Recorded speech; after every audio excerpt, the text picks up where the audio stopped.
News చూస్తున్నా ఒకవైపు ఎండలు దంచి కొడుతుంటే మరోవైపు అక్కడక్కడ వానలు పడుతూ ఉండడం వేసవి తాపంలో జనాలకు ఉపశమనం కలిగిస్తుంది. ఈ క్రమంలో ఈ రోజు రేపు 2 తెలుగు రాష్ట్రాల్లో వర్షాలు కురుస్తాయని వాతావరణ శాఖ మరోసారి చల్లని కబురు చెప్పింది.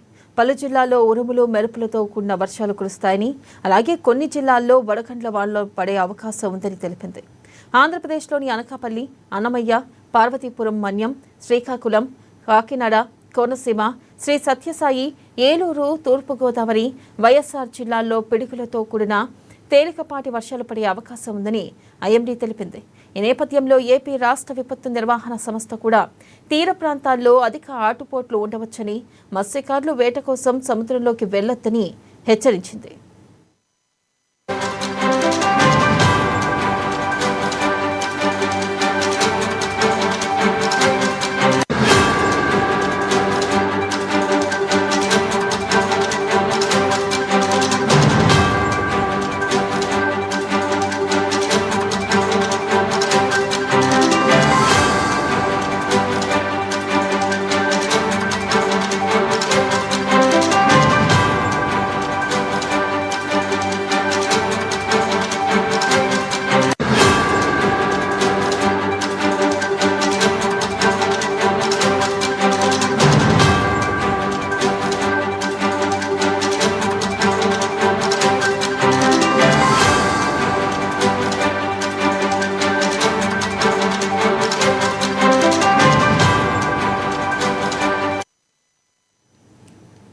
బ్రేకింగ్ న్యూస్ చూస్తున్నా ఒకవైపు ఎండలు దంచుకొడుతుంటే మరోవైపు అక్కడక్కడ వానలు పడుతూ ఉండడం వేసవి తాపంలో జనాలకు ఉపశమనం కలిగిస్తుంది. ఈ క్రమంలో ఈ రోజు రేపు 2 తెలుగు రాష్ట్రాల్లో వర్షాలు కురుస్తాయని వాతావరణ శాఖ మరోసారి చల్లని కబురు చెప్పింది. పలు జిల్లాల్లో ఉరుములు మెరుపులతో కూడిన వర్షాలు కురుస్తాయని, అలాగే కొన్ని జిల్లాల్లో వడగండ్ల వానలు పడే అవకాశం ఉందని తెలిపింది.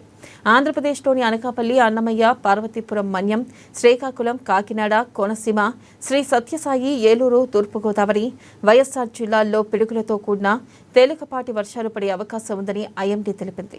ఈ నేపథ్యంలో ఏపీ రాష్ట్ర విపత్తు నిర్వహణ సంస్థ కూడా తీర ప్రాంతాల్లో అధిక ఆటుపోట్లు ఉండవచ్చని, మత్స్యకారులు వేట కోసం సముద్రంలోకి వెళ్లొద్దని హెచ్చరించింది.